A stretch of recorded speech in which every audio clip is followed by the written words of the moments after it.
मैंने ये दिया है, मैं आपसे पूछ रही हूँ कि इस क्वेश्चन की डोमेन है रेंज क्या है। सबसे पहले तो डोमेन में मुझे कोई प्रॉब्लम नहीं है, ये एक मॉड्यूलस फंक्शन है, I can write anything here, so x belongs to relation. Is that clear? सबको क्लियर हो गया? रेंज निकालने का एक क्विक तरीका बता रही हूँ, मैंने अभी यश की कॉपी में भी वही बताया, ध्यान से देखो। रेंज निकालने के लिए आपको कोई दिमाग नहीं निकालना, अपना मॉड्यूलस उठाना है, मॉड्यूलस को लिख देना है ग्रेटर देन इक्वल टू 0। इस साइड पूरा का पूरा सेम क्वेश्चन बनाना है हमें। व्हाट आई एम सेइंग, पूरा का पूरा इधर हमें क्या बनाना है, सेम क्वेश्चन। ये कैसा है यहाँ पे, पॉजिटिव, ये मॉड्यूलस कैसा है यहाँ पे, चलो कोई नहीं नेगेटिव लगा देते हैं। नेगेटिव लगाते ही हमारी इनइक्वालिटी चेंज हो जाएगी, हम सबको ये आता ही है। ये चीज मैंने पहले क्यों नहीं बताई थी, सॉरी, हम इनइक्वालिटी पे इतना डील नहीं कर रहे थे तब। So now I am going to give quick trick, बहुत आसान से निकल जाएगी। यहाँ माइनस लगाए, इनइक्वालिटी चेंज हो गई। अब यहाँ पे क्या करना है आपको, 1 ऐड करना है। तो आपने 1 ऐड करना है, तो भैया इधर भी 1 ऐड होगा और इधर भी 1 ऐड होगा। तो आपके पास क्या आपका फंक्शन रेडी हो गया, ये फंक्शन आ गया ये सेम, और मेरे फंक्शन की वैल्यू क्या आई है, लेस देन 1, और आपकी पलक झपकते ही रेंज आ गई। योर रेंज इज -∞ से 1। क्या ये डिफिकल्ट लगा, आसान लगा? क्या मॉड्यूलस वाले ऐसे क्वेश्चंस कर लेंगे?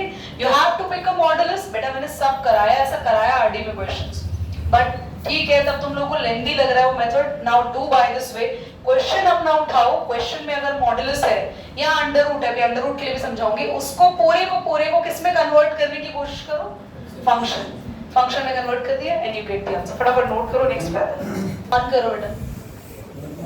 चले स्मार्ट बच्चे हैं, कोई मुंह से बोल नहीं रहा दीदी, आप सेट करा दो दीदी। वो तो पता था टेस्ट में आपने कैंसिल कर दिया ऑन, ये रिकॉर्ड हो गया जो मैंने पिछला लाइन बोली भी गाने से, थोड़ा डिसीज सारी बातें रिकॉर्ड कर देती हूँ। मुझे इसकी डोमेन, पहले रेंज बताओ, सॉरी पहले डोमेन बताओ। कोई भी रियल नंबर रख सकते हैं, पर हम 4 नहीं रख सकते। क्यों? क्योंकि डिनोमिनेटर 0 नहीं हो सकता। हमें रीजन भी देना है, खुशी ध्यान सुनो बच्चा, x - 4 can never be equal to 0, 0 नहीं हो सकता। अब हम आते हैं रेंज पे। रेंज के लिए ध्यान से देख लो सारे के सारे बालक, आप इस मॉड्यूलस वाले फंक्शन को क्या करेंगे, ओपन। आपको ओपन करना आना चाहिए, -x - 4 अपॉन में x - 4 और प्लस का x - 4 अपॉन x - 4। कितने बच्चों को याद आ रहा है, मॉड ऐसे ओपन होता है ना, मॉड के कितने ब्रेक्स होते हैं, 2। और x की वैल्यू यहाँ रखते थे 0 से लेस, और यहाँ पे पर हम 0 नहीं लिखेंगे क्योंकि हमारे पास मॉड में खाली x नहीं है। मॉड में क्या है, जल्दी बोलो, क्या है मॉड में? तो x - 4 को अगर आप रफ में 0 के इक्वल रखो तो x की वैल्यू क्या निकल कर आ रही है, तो यहाँ पर लिखेंगे x की वैल्यू लेस देन 4 और यहाँ पर लिखेंगे x की वैल्यू मोर देन 4। दीदी हमें ये चीज समझ नहीं आई। सुनो, अगर आपने 0 से लेस रख दिया, 0 से लेस रख दिया आपने नंबर, तो एक बात बताओ, मैं अगर यहाँ 1 पुट कर रही हूँ तो क्या अभी ये पॉजिटिव का आ रहा है अंदर? जब मैं 1 रखूंगी क्या ये पॉजिटिव का आएगा? नहीं। तो मेरे पास 0 से लेस और 0 से ग्रेटर देन में खाली मॉडुलस x के 2 ब्रेक्स होते थे।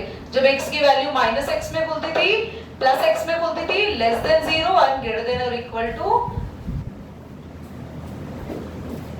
0। कुछ याद आ रहा है, नहीं आ रहा? तो अगर आपके पास मॉड के अंदर खाली x नहीं है तो get the value of x और उस अकॉर्डिंग हम यहाँ ओपन करेंगे। अब इसको कैसे सॉल्व करेंगे, थोड़ा सा दिमाग लगाओ भैया, ये तो कट ही रहा है, x - 4 ऊपर और x - 4 नीचे, ये तो कैंसिल ही हो रहा है। कैंसिल होके आंसर क्या आएगा, 1। भाई ये तो हमेशा प्लस में ही रहेगा, नीचे की वैल्यू प्लस भी आ सकती है और प्लस में भी आ सकती है और माइनस में भी आ सकती है। मान लो अगर मैं यहाँ पे रख रही हूँ 2, तो 2 - 4 व्हाट आई गॉट, -2, पर ऊपर हमेशा कैंसिल होके कितना आंसर आ रहा है, -1। और अगर मैं यहाँ पे 8 रख रही हूँ तो 8 - 4 तो 4/4 कितना आ रहा है, उसके अलावा कोई और आंसर नहीं आ सकते। ऐसा कोई भी फ्रैक्शन जो डिनोमिनेटर और न्यूमरेटर सेम चल रहा हो, तो एक ट्रिक याद रखना, उसकी रेंज हमेशा जाएगी, दैट इज क्या आएगी रेंज? Is that clear? पक्का करिएगा, पर ये जरूर लिखना है, नहीं तो फिर तुम्हारे टीचर उसका नंबर काट देंगे। मॉड्यूलस एक्स होता है ग्रेटेस्ट इंटीजर फंक्शन।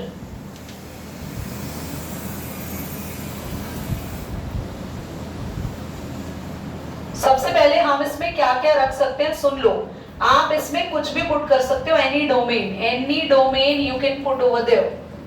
पर रेंज क्या निकल कर आती है? फॉर एग्जाम्पल अगर मैं यहाँ रखती हूँ 1.25 तो मेरा आंसर खाली 1 आएगा, यानी उस डेसिमल डिजिट से पहले वाला इंटीजर। क्योंकि 1.25 अगर नंबर लाइन पे देखो तो उससे पहले कौन सा इंटीजर आ रहा है? 1। अगर मैं यहाँ पर 1 रखती हूँ तो क्या आएगा आंसर? दीपिका बताना। 1 ही आएगा, इंटीजर का इंटीजर ही आता है। अभी अगर मैं -2.5 रखती हूँ तो क्या आएगा बच्चे? तो आंसर आएगा, आप बोलो, -3। क्यों -3 आएगा? क्योंकि -2.5 से पहले इंटीजर क्या होता है? -3। तो domain you can put anything in the greatest integer and your answer is always integer। करो पॉज एक बार, अब करो वो क्वेश्चन। मेरी बात को ध्यान से देखना है, इसमें क्यों नहीं हो सकता है क्वेश्चन? हाँ, देखने में ऐसा लगता है कि ये क्वेश्चन ही गलत है। लग रहा है? कितने बच्चों को लग रहा है क्वेश्चन गलत है? यश को लग रहा है। देखो कोई बात नहीं, देखो 1/√x minus greatest integer of x। तुम इस जगह कुछ भी रखो, कोई दिक्कत नहीं, यहाँ इंटीजर मत रख देना। दीदी क्यों? अगर मान लो तुमने x की जगह 1 रखा तो ये भी बाहर निकलकर 1 ही आएगा, और 1 - 1 क्या हो जाएगा?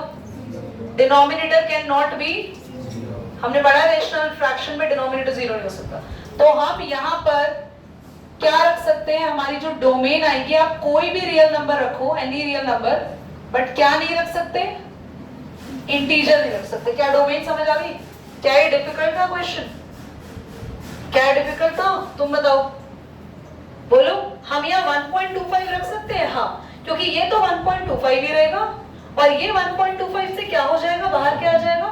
1। तो 1.25 में से 1 गया, तब आंसर 0 नहीं आने वाला। तो आप कोई डेसिमल वाला नंबर रख सकते हो, कोई भी रियल नंबर रख सकते हो, बट क्या नहीं रखना है? इंटीजर्स। दूसरा, रेंज पर आते हैं। अगर रेंज आपको समझ में आए ना तो बहुत बढ़िया है, बहुत बढ़िया। आप कोई भी नंबर यहाँ रख रहे हो, आप देखना आंसर पॉइंट में ही जाएगा। कोई भी डिजिट रखो, आंसर पॉइंट में ही आएगा। क्यों दीदी? अच्छा, रख के देख लो आप लोग। 100.5 रखोगे, यहाँ भी क्या रखोगे?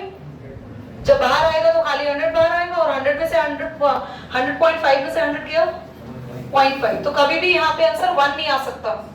1 नहीं, क्योंकि इनका गैप ही नहीं होगा इतना बड़ा।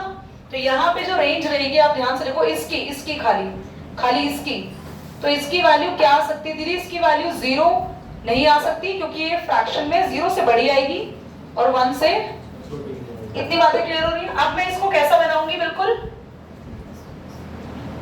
सेम। इसको बिल्कुल सेम बनाने के लिए मुझे सबसे पहले लगाना पड़ेगा रूट। तो रूट यहाँ भी लगेगा, रूट यहाँ भी लगेगा, और रूट यहाँ भी लगेगा। समझ में आ रही बात? अब रूट 0 0 और रूट 1 भी क्या होता है बच्चों? 1 ही होता है। बढ़िया। अब मुझे इसको क्या करना पड़ेगा? 1 के अपॉन में। तो क्या करना पड़ेगा? रेसिप्रोकल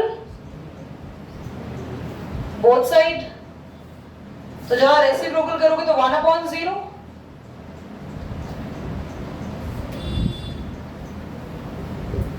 तो आंसर क्या है? 1/0 क्या होता है?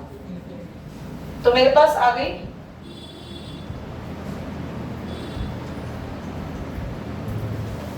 Is it clear? पर एक बात बताओ, क्या ये सही आया है? हाँ, बहुत बढ़िया। कहाँ पे साइन चेंज होंगे? कब? जब रेसिप्रोकल करेंगे। जब रेसिप्रोकल करेंगे you got change the sign. मैंने तभी तो बोला क्या आंसर सही आया आपका?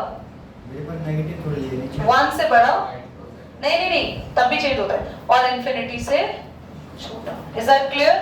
तो हमारे पास रेंज क्या है? फाइनल रेंज 1 से 1 आ सकता है इसका आंसर? नहीं आ सकता। तो देखो क्या 16 माइनस एक्स स्क्वायर में कुछ नहीं करना है, इसमें 16 माइनस एक्स स्क्वायर को ग्रेटर देन इक्वल टू 0 लिखना है। Minus x square is greater than equal to minus का 16 माइनस से माइनस कैंसिल हो जाएगा, एक्स स्क्वायर की वैल्यू ग्रेटर देन कितनी आ जाएगी 16 और 16 आ जाएगा प्लस माइनस 4। तो x की जो वैल्यू हमारे पास क्या निकल कर आ रही है, दो वैल्यूज निकल कर आ रही है प्लस और माइनस 4, पर खाली ये दोनों वैल्यू नहीं होगी, हम इनके पूरे बीच के नंबर लिख सकते हैं, दैट इज -4 से +4। आप रख के भी देख लो, दोनों वैल्यूज यहाँ से निकल कर आएंगे। ऐसे सारे क्वेश्चन में, बुक में भी क्वेश्चन है, ये रहा है ना बुक में, उसी का मिलता जुलता दिया है। तो -4 से +4 के सारे नंबर यहाँ रख के देखो, आंसर तुम्हारा प्लस में ही आएगा। और मैंने आपको रेंज निकालने के लिए इस केस में क्या बताया था, आप इसको लिखेंगे, ये क्या है आपका इज इट इक्वल टू, सब कुछ वहां शिफ्ट कर देंगे, रूट भी इधर आ जाएगा, पहले ये y स्क्वायर हो जाएगा और minus x square equal to y, equal नहीं है, हाँ इक्वल टू y है, इक्वल टू माइनस का 16 और हाँ ठीक है, तो minus x square is equal to 16 minus, अब प्लस का एक्स स्क्वायर आ जाएगा आपके पास यहाँ पे।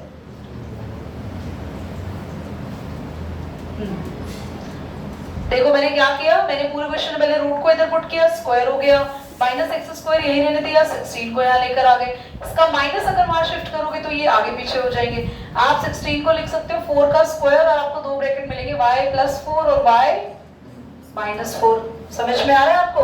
आपको भी यहाँ पर कितनी वैल्यूज मिल रही है, +4 और -4, ये दो मिल रही है ना, तो इन दोनों की सारी वैल्यूज में चेक करो कि आपके पास मेजर आंसर क्या बन कर आ सकता है। आप यहाँ पे रख के देखो अपने आप ये वैल्यूज, -4 रखेंगे, -4 का स्क्वायर रखो या 4 का स्क्वायर रखो, दोनों की वैल्यू एक ही है ना, पहला आंसर क्या निकल, ये काम करना है इतना, अगर नहीं किया तो भी टीचर्स नंबर काट लेंगे।